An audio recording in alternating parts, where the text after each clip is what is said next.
Assalamualaikum warahmatullahi wabarakatuh.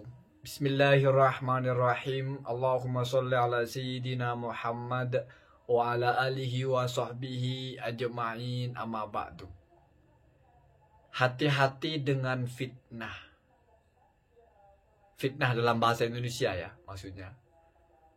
Yaitu kita menarasikan sebuah tuduhan buruk kepada orang lain di mana itu tidak benar terjadi. Itu fitnah. Dzikruka akhoka bima yakrahu walam yakun fihi. Kamu membicarakan saudaramu di mana saudara yang dibicarakan itu tidak suka, berarti hal yang buruk. Dan hal tersebut tidak ada di dalam dirinya. Fitnah itu jangan kamu kira hanya bisa menimpa sebagian orang. Tidak. Fitnah itu bisa menimpa siapa saja. Tidak ada batasan. Fitnah itu bisa menelan korban dari semua golongan manusia. Bahkan manusia terbaik saja, yaitu Nabiullah Muhammadun SAW, juga pernah menjadi korban pahit dan kejamnya fitnah yang ditimpakan kepada istri tercintanya, Ummul Mukminin Sayyidah Aisyah radhiyallahu anha.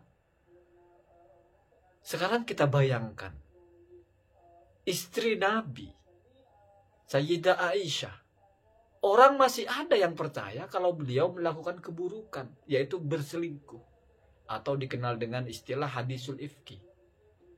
Kalau bicara nalar, mana mungkin istri Nabi berselingkuh? Istri Nabi, Sayyidah Aisyah, sudah populer sebagai orang soleh, orang pandai, putri dari Abu Bakar. Mana mungkin kalau kita bicara secara akal sehat, mana mungkin melakukan keburukan? Tetapi faktanya, ketika ada orang yang memfitnah itu, ada yang percaya. Jadi hoax itu tentang apapun, menimpa siapapun, mesti ada yang percaya. Kalau misalnya dulu orang berpikir waras semua, tidak mungkin percaya. Tidak mungkin istri Nabi melakukan seperti itu. Apalagi hanya istrinya Kiai. Apalagi hanya istrinya Gus. Istri Nabi saja ketika menjadi korban fitnah, ada yang percaya. Dan Nabi juga menjadi korban di situ. Kenapa? Karena Nabi sikapnya berubah kepada Aisyah. Setidaknya kepikiran. Satu sisi tidak percaya, tapi satu sisi orang ada yang percaya. Sayyidah Aisyah setiap malam menangis, bersedih. Apa yang harus dilakukan? Artinya sudah positif menjadi korban terdampak negatif dari fitnah itu. Abu Bakar, ayahnya, semuanya pusing, semuanya sedih, galau gitu. Itu korban dari fitnah. Betapa kejamnya. Bisa menyakiti siapa saja. Seorang anak difitnah, maka kalau anak itu adalah perempuan, suaminya pasti kepikiran, bapaknya pasti kepikiran, ibunya kalau ada pasti kepikiran, teman-temannya, saudaranya, keluarganya. Semua akan terdampak buruk oleh sebuah fitnah. Makanya hati-hati. Jangan sampai kita memfitnah. Kenapa? Karena sudah terbukti, sejarah mencatat, fitnah ini tidak mengenal level, tidak mengenal status seseorang, dia orang terbaik lah. Selalu ada saja orang yang percaya. Dan yang percaya ini menyebarkan kepada yang lain. Bertambah lagi orang yang percaya. Terus seperti itu. Tapi luar biasanya, sikap Nabi Muhammad, sikap Abu Bakar, mampu untuk memaafkan pelaku dari fitnah itu. Walaupun saking mangkelnya Abu Bakar itu bersumpah bahwasanya yang memfitnah anaknya atau yang terlibat dalam fitnah kepada Sayyidah Aisyah tidak akan lagi dibantu secara ekonomi. Karena salah satu dari oknum ini adalah orang yang kebetulan tidak punya, sehingga setiap saat dibantu oleh Abu Bakar. Lalu Abu Bakar saking marahnya, dia bersumpah, kamu tidak akan saya bantu lagi. Tidak akan saya subsidi lagi. Karena kamu sudah kurang ajar memfitnah anak saya. Padahal dia bukan pelaku utamanya. Ia terlibat lah gitu. Lalu turunlah ayat. tidak boleh bersumpah untuk mencegah kebaikan kepada keluarga.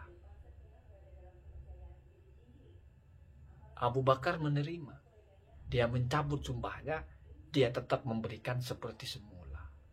Ingat, sekelas Abu Bakar, orang yang sudah terkenal begitu dermawan, orang terbaik di bawahnya Nabi. Terbaik di bawahnya Nabi. Masih terbawa oleh amarah dari fitnah sampai-sampai jatuh kata sumpah. Apalagi orang biasa difitnah, betapa marahnya. Sekelas Abu Bakar saja yang hatinya bersih, bayangkan.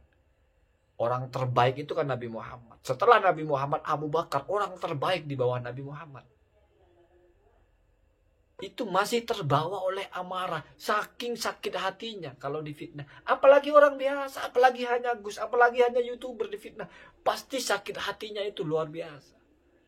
Sekelas Abu Bakar saja sebegitu sakit hatinya sampai-sampai melakukan sesuatu yang di luar nalar gitu.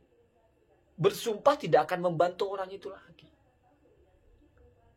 Tetapi ya itulah namanya orang-orang senantiasa dalam bimbingan Allah.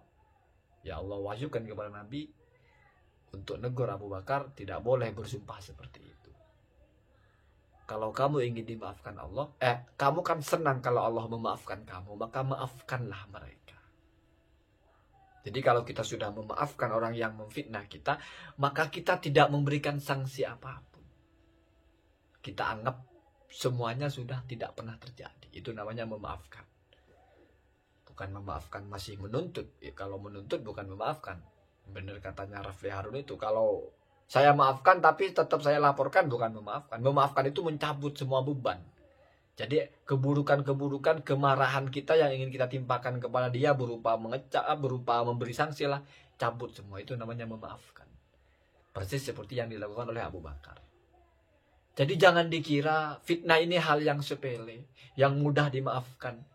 Dan jangan dikira fitnah ini hanya berlaku untuk orang-orang biasa. Yang menjadi korban fitnah adalah hanya orang-orang biasa. Itu pemikiran salah. Sejarah mencatat orang terbaik pernah menjadi korban fitnah. Pernah bersedih, pernah terluka, pernah berduka karena sebuah fitnah. Dan itu adalah Nabi kita. Apalagi orang biasa. Bahkan sampai Abu Bakar pernah melakukan hal yang di luar dari watak aslinya. Di mana watak aslinya Abu Bakar ini adalah orang yang terbaik, orang yang royal, orang yang tidak mungkin mencegah untuk membantu saudara-saudaranya. Tapi saking terbawa amarah dari fitnah ini, beliau sampai jatuh kata bersumpah tidak akan membantu. Artinya luar biasa. Siksaan psikis orang difitnah itu luar biasa. Bagaimana tidak? Bayangkan. Kita tidak melakukan sesuatu, tapi orang mengatakan kita melakukannya. Semakin banyak yang ngomong, semakin banyak yang ngomong, nanti akan menjadi postrat bahasanya itu. Kebohongan yang diucapkan berkali-kali, disebarkan terus, akan menjadi seolah-olah kebenaran. Dan kita tidak berdaya untuk membantahnya. Semakin kita membantah, orang akan semakin gencar menyerang. Semakin kita membantah, orang semakin gencar menyerang. Kita diam, orang anggap itu kebenaran. Enggak ada cara. Itu yang dialami oleh Rasulullah. Itu yang dialami oleh Sayyidah Fatimah, oleh Sayyidah Aisyah. Itu yang dialami oleh Abu Bakar. Hanya menunggu-menunggu. Ya tapi mereka orang-orang terbaik. Allah yang langsung memberi klarifikasi. Bahwa itu tidak pernah terjadi. Itu adalah fitnah. Itu adalah hadisul ifki. Itu adalah hoax. Nah kalau orang biasa, tidak akan dapat fasilitas semacam ini. Tidak akan ada suara dari langit yang tidak bisa dibantah oleh siapapun. Semua tetap akan saling berkelit. Pembuktian ini, pembuktian itu akan menjadi polemik yang tidak akan pernah selesai. Dan sakit hatinya difitnah itu sudah terjadi. Makanya hati-hati. Siapapun Anda. Meledek, menghina, mencela itu masih sesuatu yang mungkin bisa kita lupakan. Tapi kalau difitnah, itu bisa 7 turunan. Yang percaya akan menceritakan kepada anaknya. Anaknya percaya. Bapak itu disogok apa, bapak ini begini, begitu. Anaknya nanti punya anak lagi terus. Seperti itu ya. Bahayanya fitnah itu. Makanya mari kita berhati-hati. Jangan sampai memfitnah siapapun. Dan Allah wa yakum ajmain. Assalamualaikum warahmatullahi wabarakatuh.